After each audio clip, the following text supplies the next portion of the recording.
Pastor, buenos días, también hermanos, buenos días. Justamente mi inquietud era, digamos, algunos síntomas de que una iglesia puede estar empezando un proceso de división, sobre todo algunas personas que de repente pueden ejercer mal el rol de maestros y pueden tener, como que dice, dividir la iglesia por enseñanzas que no están, digamos, siendo, o sea, a la margen de la enseñanza oficial que pueden dirigir los pastores y líderes de la iglesia. Hermano querido, perdóneme, me perdí, entendí todo lo que me dijo. ¿Cuál sería la pregunta? Algunas evidencias de repente que una iglesia puede tener el riesgo de que suceda una división, porque hay, entre comillas, maestros que están enseñando otra enseñanza de la manera no oficial dentro de la iglesia. Sí, bueno, eso sin duda es una muestra de un inicio de división. Cuando tenemos, perdonen hermanos que conteste sentado, ¿está bien? Si me ven. Cuando nosotros tenemos una iglesia que está establecida de una forma apropiada, una de las cosas claves es tener una confesión de fe o distintivos doctrinales que sean claros. Esto es lo que somos, esto es lo que creemos. Cuando hay hombres que enseñan no lo que nosotros creemos, esos hombres están creando división. Alguien podría decir, sí, pero es que tenemos libertad de conciencia para que cada uno piense lo que quiera. La libertad de conciencia es algo que nadie nunca te lo puede quitar. Pero nosotros hemos hecho un pacto al estar en una iglesia de que todos nos vamos a someter a la fe que tenemos como iglesia. Por lo tanto, si alguien comienza a enseñar algo diferente, está enseñando algo quebrantando ese pacto. Y entonces el problema no es que piense libremente o que pueda tener libertad de conciencia. El problema es su pecado de división, porque se comprometió a no hacer eso y lo que está manifestando es que realmente sus intenciones no son puras o por lo menos nada sabias. Entonces, contestando la pregunta de otra manera, yo diría, una de las maneras de prevenir una división es tener un claro entendimiento de qué es lo que creemos como iglesia. Cuando no tenemos ese entendimiento, entonces nosotros corremos el peligro de que nuestra iglesia se pueda dividir. ¿Sí?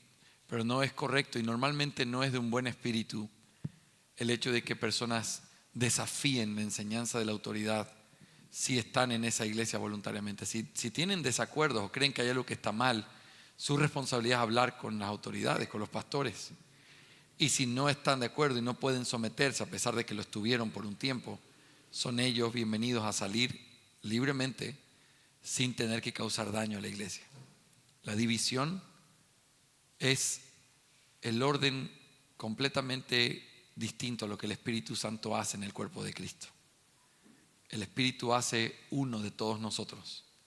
Los divisores nos convierten en más de uno. Y eso es lo que tenemos que tratar de cuidar. Hay razones legítimas para dividirnos, pero normalmente no son esas razones las que la gente usa. Son pecado, caracteres, falta de prudencia, incapacidad de poder controlar lo que hablas. Y todo eso lo único que hace es traer vituperio al nombre de Cristo, no gloria a su nombre. No estás peleando por la verdad, estás peleando por tu propia idea de lo que crees que es la verdad de la manera más desafortunada que pudieras hacerlo. Eso, mi hermano querido. Sí, buenas tardes, hermano. Buenas tardes, pastor. Son dos preguntas, si no importa. Una es con respecto a la autoridad de los pastores y la libertad de los miembros. Decía usted que los pastores tienen que decidir ciertas cosas que hacer. Y yo me preguntaba, esa es una línea delgada en cómo el pastor debe decidir qué hacer y qué consultar. ¿Qué sugerencias haría usted en ese sentido que para el pastor, cómo saber cuál es el límite de esa línea tan delgada y medio borrosa? Esa es una. No sé si me... Si quiere contestamos eso y vamos con la segunda. Ya. Los límites están trazados por la palabra de Dios, ¿verdad? El pastor no tiene autoridad simplemente por ser pastor. La autoridad de su cargo está limitada a lo que el Señor le da como autoridad. Cualquier cosa fuera de ese cargo o de esa línea que Dios trazó es una autoridad ejercida de manera ilegítima. Entonces, lo primero que tendríamos que plantearnos es en qué cosas ese hombre tiene autoridad en la vida de la iglesia. Y tenemos que responder en los asuntos eclesiásticos, en el hecho de poner orden y gobernar el buen desarrollo de la vida de la iglesia, que el pecado sea corregido. Él es el responsable, el administrador de que la iglesia del Señor sea llevada de la manera que Cristo mandó. Sin embargo, hay ciertas cosas en esa administración, ya hablando de las cosas correctas, ¿verdad? Como por ejemplo vamos a hablar de elegir la hora a la que empezamos el culto. Según mis convicciones, no creo que eso es una pregunta que hay que hacerlo a la iglesia y que todos voten para ver si están de acuerdo, como no le pregunto a mis hijos si quieren comer pizza todos los días. Porque los papás saben que les conviene, siendo lo más prudentes, equilibrados posible. Entonces, sin embargo, a pesar de que no se les pregunta, un pastor sabio va a conocer bien el contexto de donde está su gente. Por ejemplo, en esta ciudad tan grande, el tráfico. Si yo sé que los llamo a las 10 de la mañana y eso significa que van a perder 2 horas porque a esa hora hay mucho tráfico, entonces mejor si pueden venir a las 8 de la mañana, que es un poco más temprano, pero en cambio llegan en media hora y podemos hacer más cosas en la casa del Señor. O si aquí hace mucho frío en el invierno y entonces hay niños que tienen que salir de su casa, vienen caminando, vienen en bus, quizás sabio sería decir, hermanos, hablar con algunos hombres sabios de la iglesia, decir, estoy pensando que el culto lo hagamos 1 hora más tarde para estar más cerca del mediodía. ¿Qué piensan, hermanos? Pastor, es una buena idea, es esto, es aquello. Y entonces es una decisión de él, en el sentido de que él es el que convoca al pueblo de Dios, pero un pastor sabio es un pastor que va a ser sensible a las necesidades de su iglesia, dándole lo que la iglesia necesita, nunca exigiéndole de más, pero nunca de menos. Vamos a hacer solo culto en la mañana, es que a mi gente le gusta dormir en la tarde, eso no es una buena razón, ¿verdad? Pero si hay razones legítimas para no hacerlo en la tarde, yo podría entender a ese pastor si las tiene. En nuestro caso, en Santo Domingo, una ciudad pequeña, no hay ningún problema en llegar en la tarde. Tenemos nuestro culto, escuela dominical y culto en la mañana y el culto de la tarde. Y convocamos a toda la iglesia a venir. Entonces, son ese tipo de cosas en donde hay que buscar sabiduría. Un hombre de Dios tiene que ser conocido por no ser un hombre impulsivo, por no ser un hombre llevado por su idea. Tiene que ser un hombre comunicador. Tiene que saber expresarse, tiene que convencer las conciencias de la iglesia, porque lo que está haciendo tiene sentido, aun cuando sea difícil, tiene sentido lo que estoy diciendo. Entonces, esas son parte de las cualidades de ser un buen administrador. Hay hombres que tienen la autoridad porque Dios se las dio, pero hacen tan mal su trabajo porque simplemente no comunican, no hablan, no convencen, no ganan al pueblo a través de mostrar la sabiduría así, que simplemente lo que hacen es lastimarlo. Entonces, yo diría que el problema no es la autoridad. El problema muchas veces es la falta de sabiduría, la falta de tino, la falta de comunicación. Porque un liderazgo bien comunicado, uno siente el privilegio de ser parte de un liderazgo así. Eso, mi hermano querido. Espero que eso ayude un poco en la respuesta. Amén. La otra es con respecto al versículo que habíamos citado en Hechos. ¿De qué manera se podría entender la expresión de que Bernabé toma a Saulo? Ese de tomar, ¿en qué sentido lo toma? ¿Lo auspicia? ¿Cuál es Lo lleva delante de, esa es la idea. Lo toma y se lo presenta. Entonces simplemente es como, me encanta porque la idea literal, ¿verdad? Es esa. Lo tomó y lo presentó. Entonces es como cuando alguien trae y te pone. Pero eso tiene una connotación práctica muy preciosa, ¿verdad? Cuando creo que es lo que los pastores hacemos cuando alguien en el proceso de membresía hemos visto que da fruto de ser un creyente, camina como una persona que ha nacido de nuevo, y lo que yo hago es tomar a esa persona, no físicamente, pero la tomo y la traigo delante de los miembros. Digo, hermanos, me gustaría que consideren seriamente a esta hermana o a este hermano. He tenido la oportunidad de pasar tiempo con él, todo este tiempo, estos meses, estos años. Yo veo un fruto de conversión. Yo veo lo que el Señor ha hecho. Y les ruego que ustedes puedan comenzar a interactuar en la vida de esa persona para que ustedes puedan comprobarlo también. La estoy tomando y poniéndola delante de las personas. La estoy presentando a la membresía.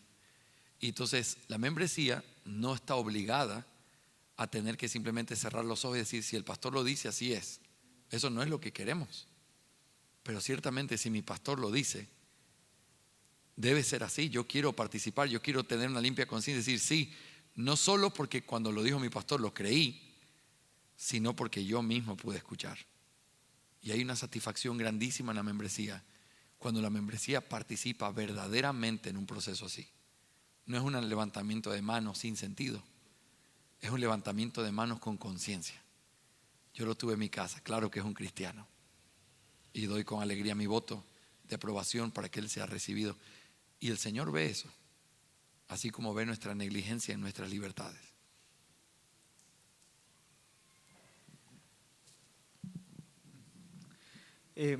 Mi pregunta es en relación al tema de las razones. Una de las preguntas era si había razones lícitas para salir de una iglesia. Hace un momento dijo, sí, hay razones lícitas para salir de una iglesia. Las preguntas que siguen son, ¿cuáles son?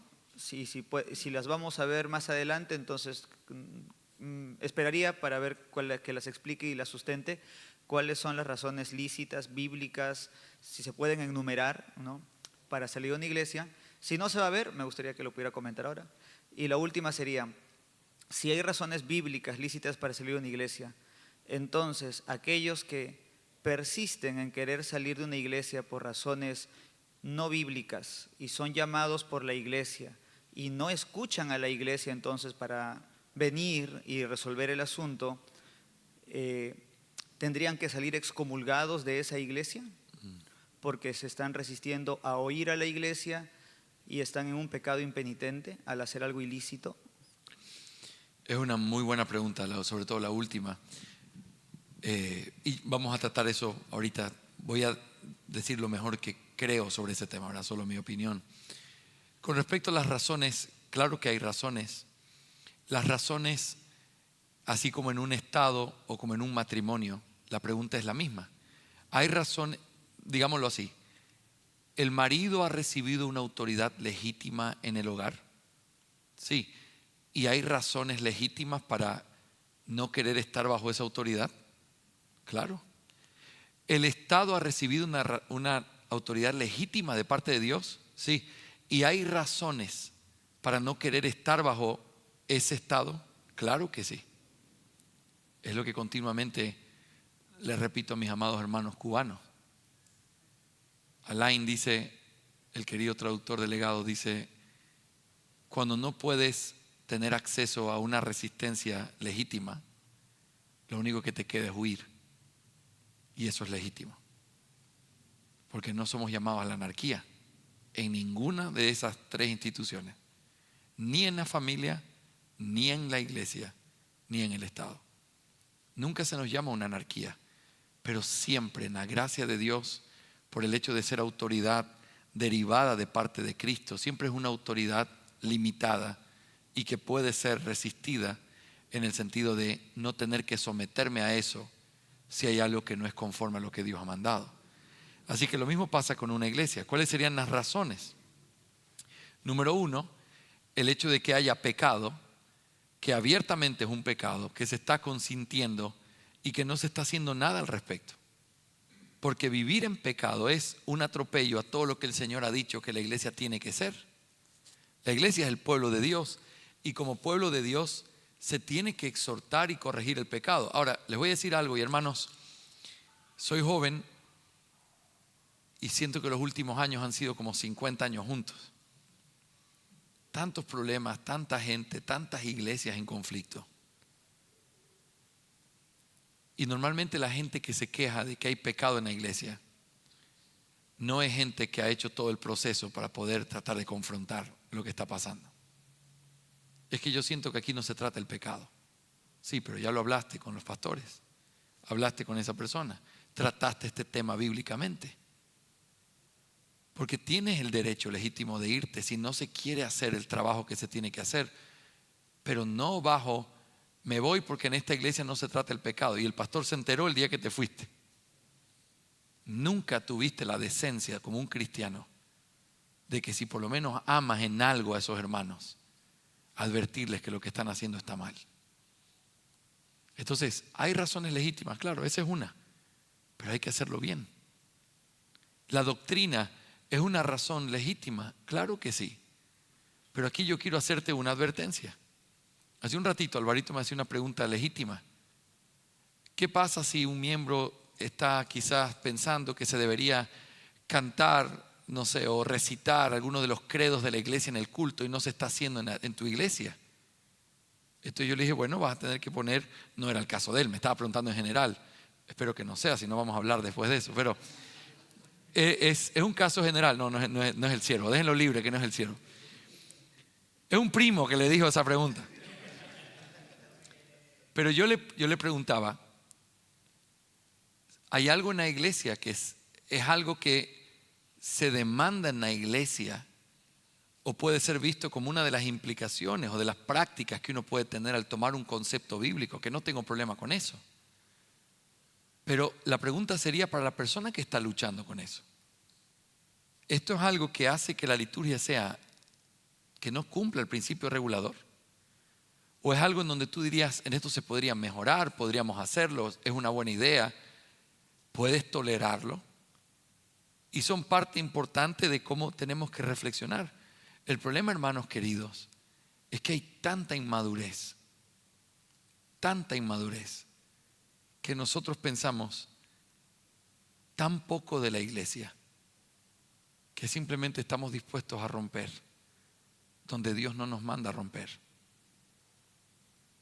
Y eso es una parte importante de tener que madurar. Ahora, los ejemplos y las formas, quizás el Señor va a tener que trabajar con cada persona en cada circunstancia porque son diferentes.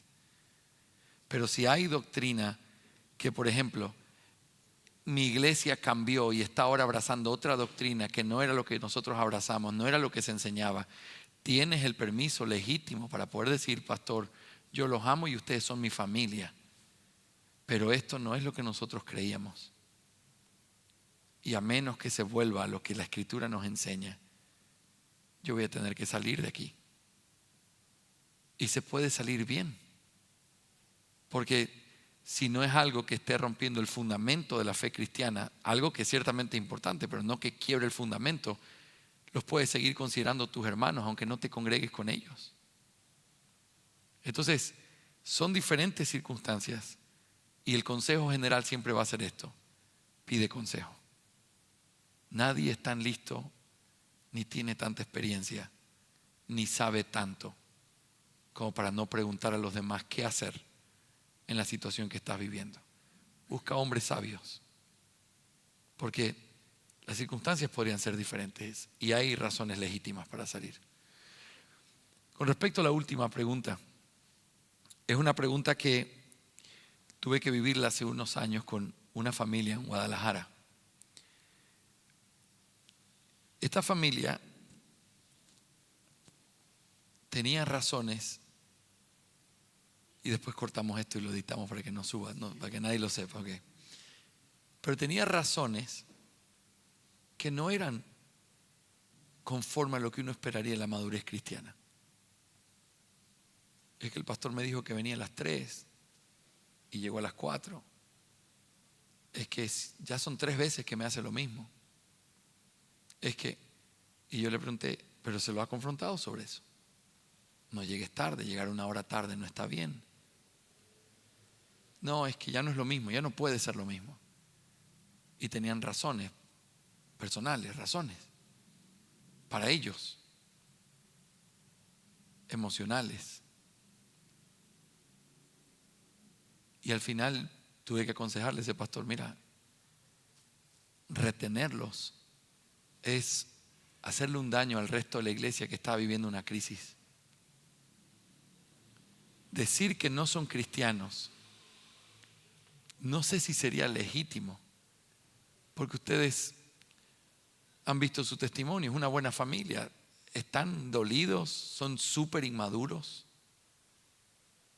y no se están yendo al mundo, quieren irse a otra iglesia a la que ya comenzaron a congregarse. Lo que yo te sugiero es que hables con ellos, que con mucha gracia les puedas explicar que lo que están haciendo es desorden y no es digno de los hijos de Dios. Que ellos deberían tener la delicadeza de poder decirlo delante de la iglesia, pero que entiendes que no lo van a hacer porque la iglesia les haría muchas preguntas que ellos no están dispuestos a responder. Es desorden. Advierte al pastor de la iglesia donde vayan, pero no creo que deban ser excomulgados como inconversos, porque no están en un sentido cometiendo es un pecado, pero no es un pecado en el que simplemente los están llamando al arrepentimiento, como en los otros casos que hemos visto.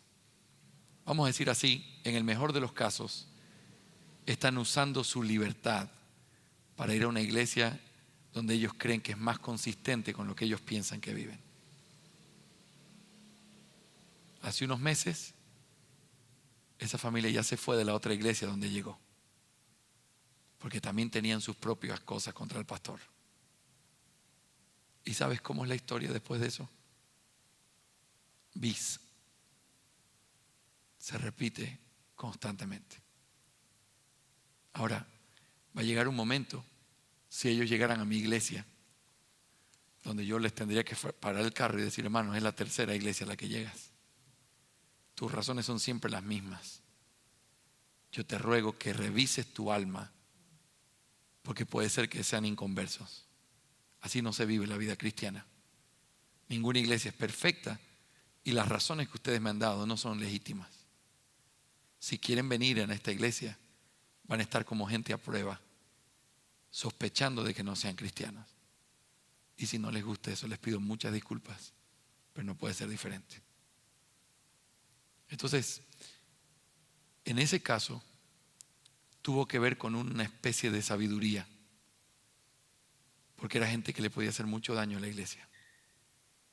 Por el otro lado, fue falta de sabiduría del otro hermano que los recibió sin considerar todas estas cosas, sabiendo que había ayuda desde afuera que no estuvo dispuesto a escuchar. Y luego simplemente se cosechan los resultados. Entonces, es parte de esa dificultad. Ahora, hay otros momentos en donde quizás lo que tú dijiste podría ser. Yo creo que sí. Cuando es una cosa evidente, cuando es un pecado, cuando no es un tema emocional, superficial, de inmadurez, sino que cuando hay algo deliberado, están haciendo una mentira que no es así, entonces es donde quizás se tendría que tratar de otra forma. Pero ojalá tuviéramos simplemente casos y puntos de cómo se hacen las cosas en ciertos momentos. Pero la verdad, hermanos, es que aunque he enfrentado muchas veces el mismo problema, nunca se resuelve igual. Y por eso hay que pedirle sabiduría al Señor. Lo importante es que queden claros los patrones. En esa primera iglesia que les mencioné, quedó claro que esa gente hizo las cosas en desorden. Y la iglesia quedó triste, pero bien consciente, esa no es la forma. Pero los dejaron ir, como a veces hay que dejar ir personas. No son inconversos, no podría decir eso con limpia conciencia, pero son gente muy inmadura, dañada, que necesita ayuda.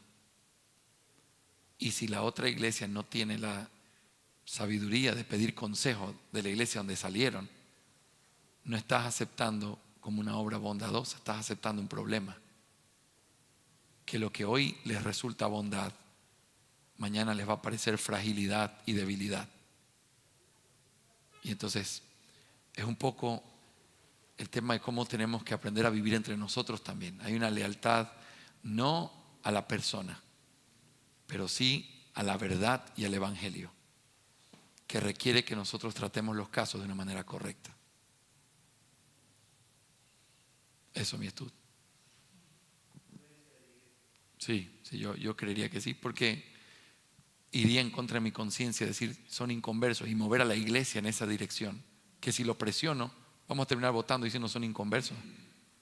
Pero no creo que sería legítimo, sobre todo si se manchó tanto para convertirse en un asunto personal. Pero le diría lo mismo que te estoy diciendo, se lo diría a la iglesia. No es falta de firmeza, no es falta de carácter. Quisiera que ellos pudieran ver su pecado, pero que no se pudieran esconder detrás de esta iglesia nos juzgó mal. No, abrieron la puerta y nos dejaron salir. No tenemos nada más que decir. Quizás Dios les dé la gracia de poder ver su propio pecado con eso. No todos los casos son así. Buenas tardes, hermanos, pastor. Quería hacer una consulta, y más que quizás una consulta era respecto a, no sé si podría enumerar algunos principios o algunos criterios más claros respecto al tema del paradigma interpretativo. Es decir, cómo nosotros podemos algunos pasajes de la iglesia extraordinaria, ¿no? de la época de la iglesia extraordinaria, traerlos y aplicarlos correctamente a esta época ordinaria, ¿no? Obviamente sin cometer los errores, quizás con algunos ejemplos más. Sé que ya lo ha hecho, pero quiero pedir un poquito más para poder entenderlo quizás un poco mejor. Sí, Gracias. sí, bueno, la clave de este paradigma interpretativo es que uno pueda ciertamente tener en mente qué es lo que tienes aquí cuando hablas de una iglesia extraordinaria. ¿Qué había? ¿Cuál era la forma que tienes? La única manera de distinguirlo cuando lo veas en el texto es que tú tengas un patrón claro. Así como si tú ves a un niño en una fotito en el vientre de su mamá, tú identificas claramente en qué etapa está, ¿sí o no? Porque entiendes lo que conlleva eso. Hay dones extraordinarios, profetas, la palabra no está terminada, el Señor sigue obrando de una manera sobrenatural, se sigue extendiendo. Hay evangelistas, hay obras donde los apóstoles tienen una parte primordial, como el Concilio de Jerusalén. Entonces, tú tomas todo eso y puedes ver la etapa con claridad. No siempre podemos precisar en qué momento está, aunque podemos acercarlo. Como hoy decíamos, Hechos 6, ¿en dónde está? Como por aquí. Y el 15, por aquí. Lo puedes ver a través del crecimiento. La iglesia ha ido creciendo, se acerca más hacia lo que iba a llegar a ser, pero todavía sigue siendo lo que ya no es. Entonces, tienes que usar mucho discernimiento, pero mi consejo sería, tenemos que aprender a dibujar cómo es la etapa final y cómo fue la etapa primera. Y luego tú vas a poder poner cada texto en el lugar donde eso esté. ¿Me hago entender? Entonces, si hablas de los oficiales, tú dices, aquí hay apóstoles, como vimos en Hechos 15, habían pastores, profetas. Pero ya más adelante, Efesios, tienes apóstoles, profetas, evangelistas. Definitivamente, eso ya no es tan primitivo, eso ya es un poquito más complejo, ya han pasado los años, quizás ya entra una transición. Dios le dio todos estos oficios. Primera de Corintios es ciertamente en la transición, no está en Hechos, pero está un poco más adelante, donde todavía se está dando la conexión entre cómo tratar con los dones sobrenaturales. ¿Qué es lo que tú sí sabes? En la iglesia ordinaria no hay dones sobrenaturales de revelación. En la iglesia extraordinaria estaban todos. Entonces, ¿dónde pongo este texto? Vas a mirarlo en el tiempo y piénsalo también históricamente. Mientras más temprano es cronológicamente la carta pegada al libro de Hechos, naturalmente ves la curva. Mientras más alejada del libro de Hechos, entonces vas a ver una visión mucho más plana de la iglesia ordinaria. Entonces son formas en las que nos tienen que ayudar. Todavía quisiera darte mejores respuestas, pero esas son las respuestas hasta donde estoy, en mi propio análisis, y creo que es una parte importante que nos ayuda a entender cómo se comporta esa revelación que nosotros tenemos en el Nuevo Testamento. ¿Sabes por qué estoy haciendo eso? Porque mi anhelo es, al llegar al final del Nuevo Testamento, decir, esta es la iglesia en el estado ordinario del Nuevo Testamento. Y luego compararla con la iglesia en todo el desarrollo de la iglesia a partir de los padres apostólicos. Y cuando yo tengo el paradigma de cómo se ve la iglesia en el Nuevo Testamento ya en el desarrollo y la comparo con la de los padres apostólicos, van a haber cosas en donde voy a poder darme cuenta si siguen el mismo patrón o dónde las cosas comienzan a desviarse del patrón que el Nuevo Testamento nos enseña.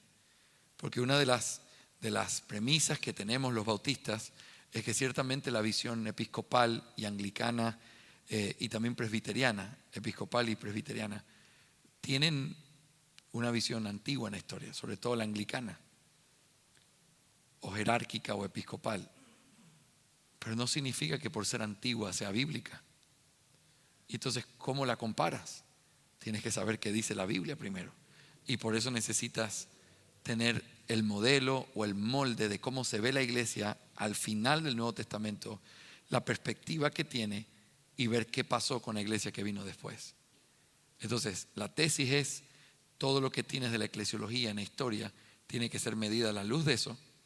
Y lo que descubrimos es que la eclesiología no fue desarrollada tanto como lo fue en el siglo XVII con el congregacionalismo, volviendo a recuperar los principios que estaban en la visión del Nuevo Testamento. Entonces, es una visión bíblica que luego la puedes interponer con una visión histórica, como el congregacionalismo. Alguien podría preguntar, ¿pero por qué el congregacionalismo, si el congregacionalismo recién está en el siglo XVII? ¿Cómo me van a decir a mí que esa es la postura bíblica? 17 años de silencio, no. 17 años de progreso, a veces de ir hacia la dirección equivocada, y uno puede ir rastreando eso cuando tienes bien cuál es el estándar. Y luego lo que pasa con lo que viene te puede mostrar en qué cosas hubo deficiencia y en qué momento llegó a un desarrollo mayor o al desarrollo pleno de lo que en el Nuevo Testamento queda como un arbolito con unas pocas ramitas. El congregacionalismo es un árbol grande con esas mismas ramas, pero ahora con fruto. Eso es un poquito la tesis. Pastor, tengo una pregunta. Y aunque entiendo que puede ser un asunto de enseñanza, ¿cómo usted abordaría el caso que aquí en Perú es muy común? El hecho de, por ejemplo, un hermano que de manera legítima ha dejado de ser pastor. Es decir, ya no hay una congregación que lo reconoce como pastor. Y por legítima me refiero, no sé, cambio de residencia, algún asunto de salud, X cosa. Sí. Pero en la práctica sigue haciendo cosas de un pastor.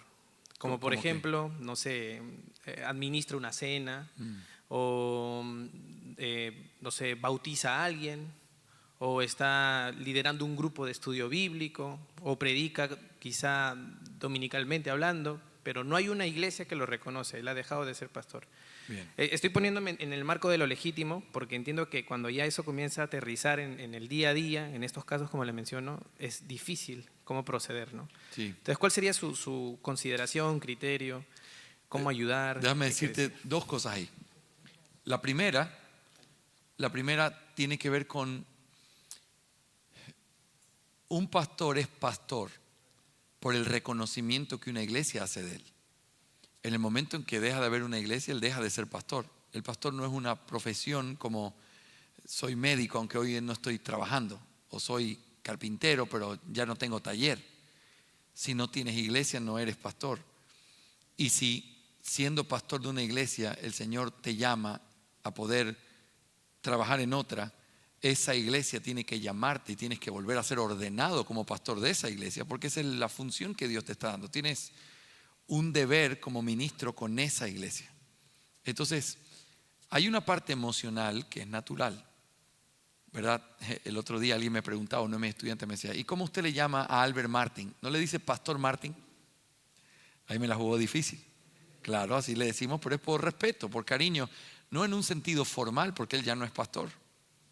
Está viejito, está retirado, ¿verdad? Y entonces ya no funciona como un pastor, pero el respeto de los años hace que uno le diga pastor, pero no en el sentido formal. Cuando hablamos formalmente, celebrar una cena, un bautismo, estamos hablando de algo que solo debe hacer un pastor. Entonces eso sería lo primero. Si su iglesia dejó de ser, él tiene el deber, como todo cristiano, de buscar ser miembro de una iglesia, y si él tiene los dones, esa iglesia lo va a reconocer. Pero la segunda cosa, y aquí te cito un argumento interesante, histórico, que es un debate sobre por qué se puede permitir que un miembro pueda predicar la palabra pero no ejerza las ordenanzas. ¿Por qué? Y los bautistas antiguos, Hércules Collins en su libro El Templo Reparado, él enseña que la gente debería enseñar no por ser pastor, sino porque tiene el don de enseñanza. Porque Pedro dice, y a los que se les dio hablar, que hablen. Y entonces la enseñanza es parte de los dones que Dios le dio a su pueblo y que tiene que hacerlo en un orden correcto. Entonces un hombre podría enseñar sin ser pastor. Y en nuestras iglesias históricamente reconocemos hombres dotados que pueden enseñar la palabra aun cuando no sean pastores. Creemos que se tiene que hacer formal eso a través de que la iglesia les dé una especie de, vamos a decir así, licencia formal de predicar, que sean hombres que la iglesia reconoce y que la iglesia tiene paz al escuchar, pero no son oficiales de la iglesia ni son pastores. Sin embargo, la cena del Señor y el bautismo es parte de la autoridad que el Señor le ha dado a los ministros. Por lo tanto, un hermano puede predicar, pero no puede celebrar la cena. A veces el argumento, alguien dice, pero si hace lo más, ¿cómo no va a hacer lo menos? Si la cena del Señor es la palabra visible. Y si puede predicar la palabra, ¿cómo no puede celebrar lo que la palabra dice? Bueno, porque es algo que el Señor quiso darle como una forma de autoridad y de las llaves a esos hombres que ejercen esa autoridad. Y entonces, eso es parte de la respuesta a esa pregunta. Entonces, lo que haríamos para ayudar, fue lo que preguntaste, es cómo dirigiríamos a ese hermano a que primero vea que el hecho de decir que ya no es pastor no es una falta de respeto hacia él o una falta de consideración hacia él, sino que en la providencia de Dios, Dios sabe y que es honroso lo que hizo, porque él es un hombre que sirvió mientras la iglesia existió. Pero ahora que la iglesia no existe, su deber es tener que buscar ser miembro de una iglesia. Y si Dios le dio esos dones y esos talentos, una iglesia local lo va a reconocer. Y entonces llevarlo hacia la regularidad después de esta situación que lo dejó en una posición un poco irregular.